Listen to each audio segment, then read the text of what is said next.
Assalamualaikum warahmatullahi wabarakatuh. Perkenalkan, saya Anissa Nur Hidayat, beserta rekan saya Raden Nabila Alia Hartari, selaku Asisten Praktikum Analisis Regresi Terapan, akan menjelaskan mengenai regresi dummy. Analisis regresi dummy. Apa itu regresi dummy? Jadi, regresi dummy adalah ketika variabel dependen Y dapat dipengaruhi oleh variabel independen X yang memiliki skala rasio bahkan skala nominal. Variabel dummy sering juga disebut variabel boneka, binary, kategorik, atau dikotom. Variabel dummy hanya mempunyai dua nilai, yaitu 1 dan 0.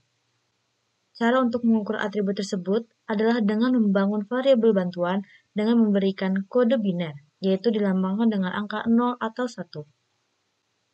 1 di sini menunjukkan responden yang menjadi anggota kategori, sedangkan 0 menunjukkan responden yang tidak menjadi anggota kategori. Kita langsung masuk ke studi kasus. Diketahui bahwa data pada file latihan CSV merupakan data saham harian pada suatu perusahaan dalam periode 1 tahun, yaitu Oktober 2014 hingga September 2015.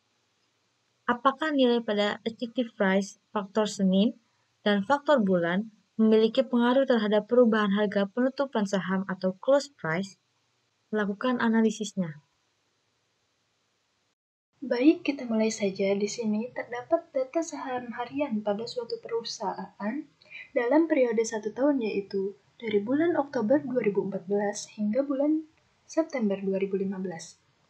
Pada data ini terdapat beberapa data seperti close price, yaitu harga penutupan saham, dapat adjusted price, ada data date yang menunjukkan tanggal penutupan harga saham tersebut, kemudian ada juga data day yang menunjukkan keterangan hari. Nah, dari data ini hendak dilakukan penelitian apakah harga penutupan saham yang ini bergantung pada suatu hari atau bulan tertentu. Sehingga untuk menentukannya kita terlebih dahulu perlu membuat variabel dummy yang baru, yaitu variabel Monday dan June. Nah, lantas apa itu variabel dummy? Variabel dummy adalah variabel yang berisi data kualitatif yang mengkategorikan data menjadi dua jenis, yaitu 0 dan 1. Misalnya kita lihat pada kolom Monday ini. Nah, data akan bernilai 1 ketika memenuhi kondisi Monday sebagaimana terdapat di kolom day. Nah, sementara hari lainnya akan didefinisikan sebagai 0. Begitu pula pada kolom June. Nah, dapat kita lihat data akan bernilai 1 ketika di sini terdapat data yang memuat bulan Juni, sementara bulan yang lainnya didefinisikan sebagai 0. Seperti itu. Data ini kemudian kita simpan dalam bentuk ekstensi file CSV. Nah, selanjutnya kita beralih pada pengerjaan lewat R. Langkah pertama yaitu kita perlu menginput data. Misalnya data dinamakan dengan variabel dummy. Kita lakukan dengan read CSV dan datanya itu kita ambil sebagaimana data yang telah kita simpan dalam ekstensi CSV tadi. Dengan menggunakan file choose atau kita memilih secara manual di mana letak file tersebut, header sama dengan true itu artinya kita menyertakan nama judul pada file tersebut, kemudian separatornya ada titik koma. Nah, ini bisa kita menggunakan titik koma atau koma tergantung pada ketentuan laptop masing-masing. Sehingga kita panggil datanya yaitu dummy, muncul hasilnya sebagai berikut. Terdapat beberapa data seperti close Y, adjusted, date, day, Monday, dan June. Nah, di sini terdapat 4 data yang akan digunakan, yaitu variabel close Y, adjusted, data Monday, dan data June. Nah, karena hendak dilakukan analisis apakah harga penutupan saham pada suatu perusahaan X atau yang close price yang ini dipengaruhi oleh nilai pada adjusted close price, apakah dipengaruhi juga oleh faktor hari, yaitu yang dipilih itu hari Senin, dan faktor bulan yang terpilih yaitu bulan Juni. Nah, maka langkah selanjutnya adalah kita perlu melakukan pendefinisian variabel, di mana close price loss price Y ini kita definisikan sebagai variabel respon. Kemudian ada kolom adjusted tadi kita definisikan sebagai variabel prediktor kuantitatif X1. Kemudian variabel Monday kita definisikan sebagai variabel prediktor dummy 1 atau D1. Dan kolom pada Juni kita definisikan sebagai variabel prediktor dummy kedua. Nah, setelah pendefinisian variabel-variabel tersebut, langkah selanjutnya adalah kita membuat permodelan regresi dummy, di mana model didefinisikan oleh variabel respon Y atau harga penutupan saham yang dipengaruhi oleh variabel prediktor kuantitatif X1 atau adjusted, kemudian dipengaruhi juga oleh variabel dummy 1 atau variabel faktor Senin, dan dipengaruhi juga oleh variabel dummy kedua atau faktor bulan Juni, di mana datanya itu didasarkan kepada data dummy yang sebelumnya telah kita definisikan. Dan untuk melihat hasil regresinya kita gunakan sintaks summary dari model tersebut hingga diperoleh hasilnya sebagai berikut. Nah, kita lihat nilai p-value-nya itu diperoleh sebesar 3,774 kali 10 pangkat min 6, yang artinya nilai tersebut lebih kecil dari tingkat signifikansinya. Sehingga ketika nilai p-value kurang dari alfa, maka diperoleh keputusan bahwa kita menolak H0 atau model layak digunakan.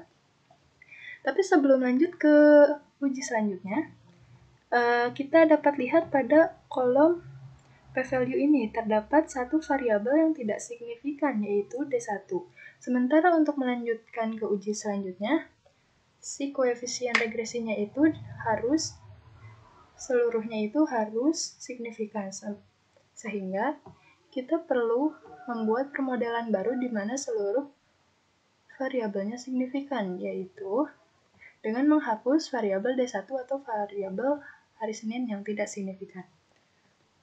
Maka diperoleh permodelan baru yaitu model 2, di mana model tersebut didefinisikan sebagai variabel Y yang dipengaruhi oleh variabel adjusted dan variabel D2 atau faktor bulan Juni, dan datanya itu dari data dummy.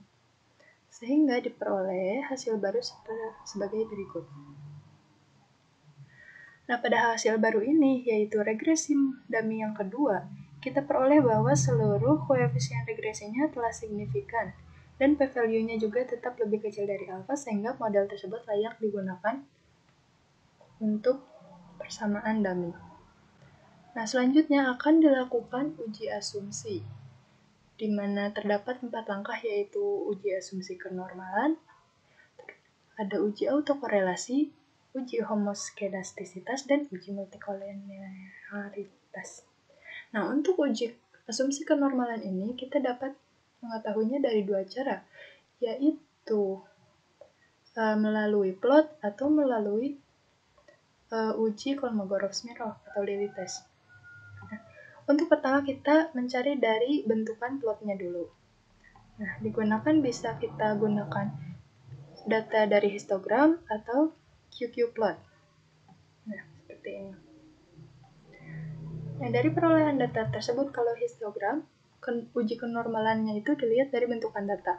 Data akan dikatakan normal ketika membentuk grafik seperti bell atau grafik distribusi normal. Atau jika pada QQ plot, ini si data akan dikatakan normal ketika distribusinya itu berbentuk linear, mengikuti garis yang coklat ini. Seperti itu. Lebih jelasnya, kita dapat melakukannya melalui sintaks uji Kolmogorov-Smirnov dengan terlebih dahulu mengaktifkan library North test, dan diperoleh yaitu p-value-nya sebesar 1,475 kali 10 pangkat min 5. Ini artinya p-value kurang dari tingkat signifikansinya, sehingga diambil keputusan untuk menolak H0 atau bahwa uji asumsi normalitas tidak terpenuhi. Kemudian yang kedua, kita lakukan uji autokorelasi dengan menggunakan uji Durbin-Watson, dengan terlebih dahulu mengaktifkan LM test pada library. dan diperoleh hasilnya bahwa p-value kurang dari 2,2e. Min 16 yang artinya data ini juga menolak H0 sehingga autokorelasi tidak terpenuhi. Selanjutnya adalah melakukan uji homoskedastisitas dengan uji Bruch-Pagan test. Dan diperoleh hasilnya bahwa p-value itu bernilai 0,000599. Ini juga artinya data menolak H0 karena p-value kurang dari tingkat signifikansinya. Kemudian yang terakhir ada uji multikolinearitas. Nah, sebelum kita melakukannya, terlebih dahulu perlu diketahui apa sih uji multikolinearitas itu. Nah, ini adalah uji untuk menguji apakah terdapat autokorelasi antar variabel-variabel prediktornya. Sehingga untuk melakukan uji ini, dibutuhkan minimal terdapat 2 variabel prediktor. Nah, jika hanya terdapat satu variabel prediktor saja, tidak perlu dilakukan uji multikolinearitas. Nah, sebagaimana sebelumnya, ini kan terdapat 2 variabel prediktor yang signifikan yaitu X1 dan D2, sehingga kita bisa melakukan uji multikolinearitas ini dengan menggunakan library care dan melakukan sintaks V-IV terhadap model 2. Nah, hasilnya diperoleh bahwa terdapat hasil uji multikolinearitas menunjukkan bahwa VIV-nya itu sebesar 1,000602. Sementara pada uji ini, daerah kritis akan menolak H0 ketika nilai VIV lebih besar dari 10. Nah, kita ketahui bahwa nilai VIV-nya ini 1,00602 atau kurang dari 10, sehingga pada uji multikolinearitas ini kita gagal tolak H0, atau bahwa terdapat multikolinearitas antar variabel prediktornya. Seperti itu. Setelah melalui beberapa tahapan pengujian, dimulai dari uji overall, uji parsial hingga uji asumsi, yang terdiri dari uji normalitas, uji autokorelasi, uji homoskedastisitas, dan uji multikolinearitas, maka didapatkan model terbaik sebagai berikut. Dengan menganggap faktor lain konstan, setiap perubahan satu satuan adjektif menyebabkan perubahan kenaikan close price sebesar 6.156. Dan dengan menganggap faktor lain konstan, setiap perubahan satu satuan Joule menyebabkan perubahan kenaikan close price sebesar 4.319,93.